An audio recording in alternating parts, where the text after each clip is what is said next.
Well, hello there, guys. Good Sunday morning, and welcome to the weekend update video.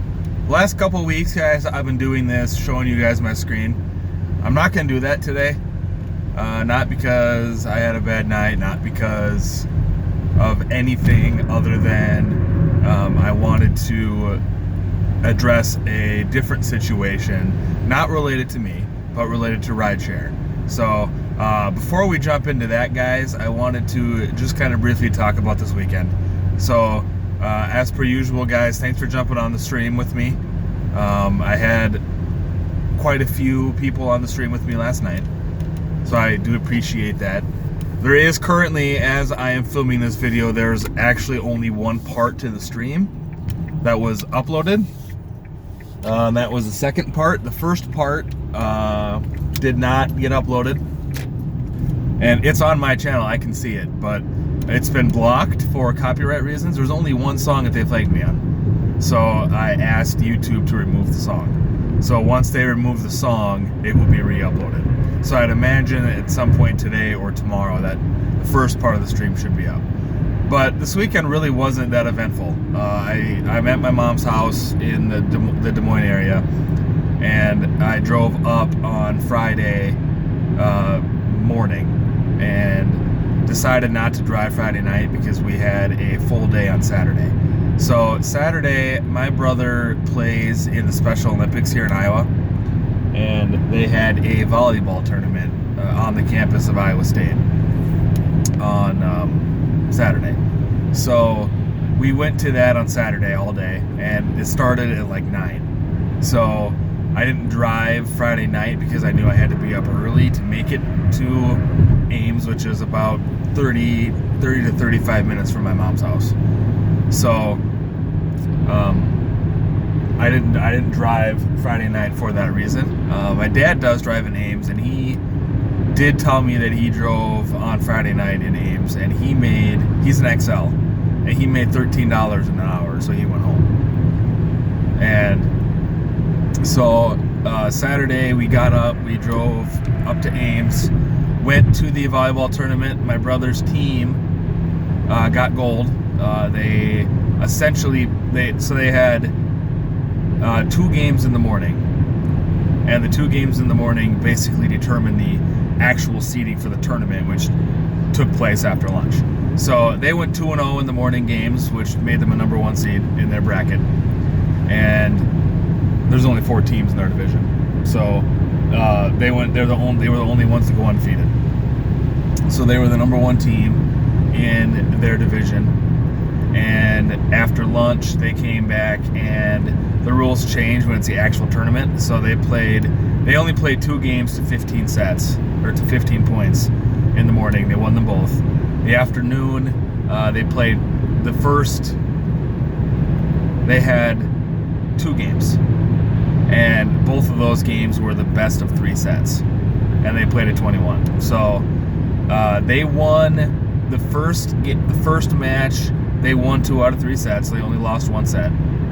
And the second match, they won both sets.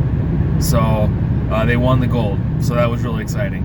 And then I spent a good chunk of the day hanging out with him before I went out and drove last night. So last night, driving-wise, wasn't great. I made about $105.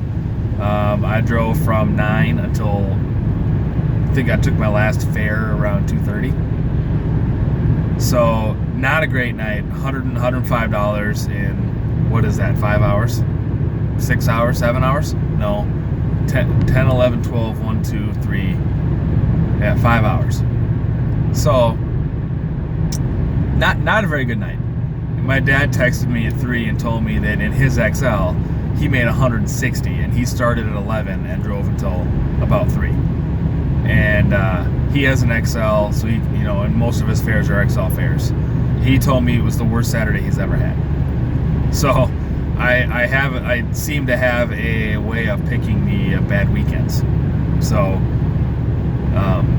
nothing really to report. I did get 1 star on both Uber and Lyft last night, and I noticed that every time I drive in Ames, I get 1 star at least once on each platform. So That's frustrating, and I didn't get any feedback as to why I got 1 star. So I know my first ride last night I wasn't very talkative because my first ride in the Ames Market feels like my first day driving for Uber. It's just weird. But after that it was pretty good. So I got like $9 or $10 in cash tips. So it wasn't a terrible night, I guess. If you add that in, it was $115. It makes it a little better, but not much. So I'm not driving today. Just kind of gonna take it easy. Going actually on my way right now to go pick up my brother. We're gonna hang out today, watch some football, maybe watch a movie. So we're gonna do that today, and we'll drive back to Dubuque tomorrow. We took a long weekend, so that's it for the weekend update video, guys.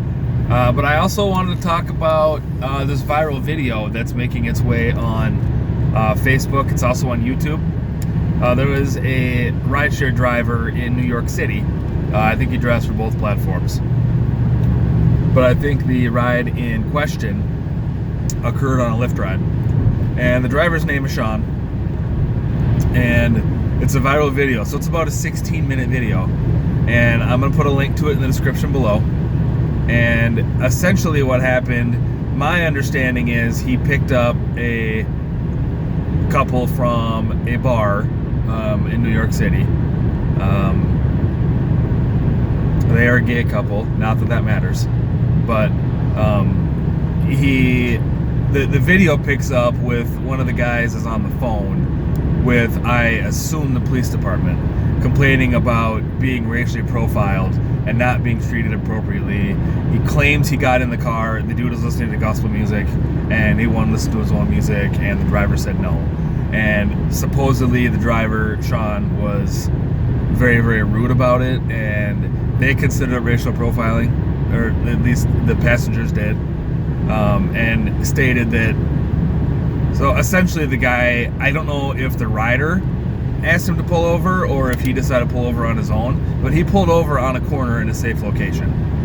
And the rider called the police and said, he's racially profiling against me, won't let me play my music, it's in the terms of service, blah, blah, blah. He pulled over on the side of the road. In all actuality, he pulled over on a corner in a safe location. And then he blasted his cell phone number on YouTube because I don't know if he realized when he made the initial phone call that the driver was recording. But so his cell phone number got blasted. Then he gets a phone call from Lyft, and he's talking to Lyft about everything that happened, blah, blah, blah. And then he gets mad at the customer service at Lyft because he alleges they were calling him racist. And anyway, the video kind of drags on, and he keeps saying, I'm not getting out of the car, I'm not getting out of the car. He got out of the car 4 times in the video. And then he gets back in. And then he complains about how he feels threatened or he doesn't feel safe, but he's staying in the car, he's not getting out of the car. And the 2 guys that he was with got out of the car. And he didn't. He sat in the car and said, oh, I paid $8 for this fare. I'm not going anywhere until the police show up and I get refunded my money. And the whole time, the driver, Sean, he's just sitting there stone-faced, like no reaction whatsoever. He's calm, he's cool, and the only time he opened his mouth was toward the end of the video, where he said, hey, I just want to let you know there is a sign on that window that says that I'm recording. And the rider does acknowledge that, yes, I did see the sign. But then he says, but that's while the vehicle's in motion and the vehicle's not moving right now. So anyway, I'm going to put a link to the description in the description of the video. He also started a GoFundMe page, essentially because Lyft kicked him off. Lyft deactivated him.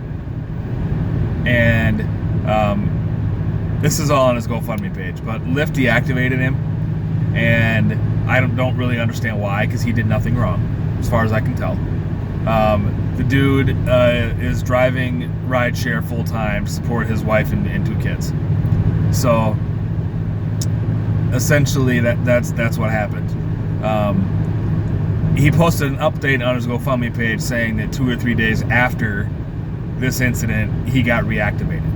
So Lyft let him back on the platform. I think he drove for both, but and in a shocking twist, the rider got fired from his job as a result of this video. And if you watch the video, you'll see why. It's a long video. It's like 16 minutes, 17 minutes, something like that. But the reason why it's going viral is because of the way the rider treated the driver, and the driver didn't say a word. He just sat there, literally just sat there. He was sitting there like I'm sitting in front of the camera right now. You can see the passengers behind him. You can hear their conversation. The dude blasts his cell phone number, and the driver didn't edit the phone number out, so it's blasted. He says it more than one time, and I assume by this point that guy probably changed his number. But I just wanted to share that, guys. So I'm gonna link that in the description, and I'm also going to link his GoFundMe page. I don't know if I said that already. I'm probably not gonna donate to his GoFundMe page because I don't really have the financial means to do so. But if anything, share it, guys. If you can't donate, share it. So, but he's got almost $10,000 on his GoFundMe page as of this morning. So, it's great. And he's saying now he's using it toward any potential lawyer fees in case he gets sued by the passenger, which makes sense. So, yeah, that's it, guys. I just wanted to share that with y'all. I hope everybody had a great weekend. I hope everybody has a good day. Oh yeah, and tonight I'm going to see the Timberwolves are in Ames tonight playing a preseason game. So I'm going to go see them, specifically so I can boo their head coach out of the building because he's a freaking tool. Jimmy Butler requested a trade, and the head coach is doing everything he can to not facilitate the trade. So they had a deal worked out with the team yesterday, and they were in the 11th hour. They were ready to sign the papers, and then the head coach comes in and demands like a whole crap ton more things, and the deal fell apart. So anyway, that's not important. That's not even this channel. So that's it, guys. Like, subscribe, favorite, follow, all the other good stuff. Comment, continue the comments. Keep the comments coming, guys. Really appreciate it. Schedule for this week, I will have a live stream on Saturday as per usual. I don't know what day this week I'm going to do a daytime stream. I got to figure that out. My schedule is a little bit goofy this week as well. But I will try to get one in. I'll have one for sure. I just don't know what day it'll be. And then I might do a live Q&A next Sunday in lieu of a live stream, or in lieu of a content video. I feel like Sunday night's probably the best time because that's when people are just kind of relaxing. So let me know what you guys think. If there's a day you prefer for like a live Q&A hangout type of session. I just kind of want to hang out, guys. I really like talking to you all, and just kind of want to hang, and now, probably do it from my house. So I don't have to set my car. So that's it, guys. Uber, Lyft on, be safe out there, and I will see you guys in the next video. Peace out.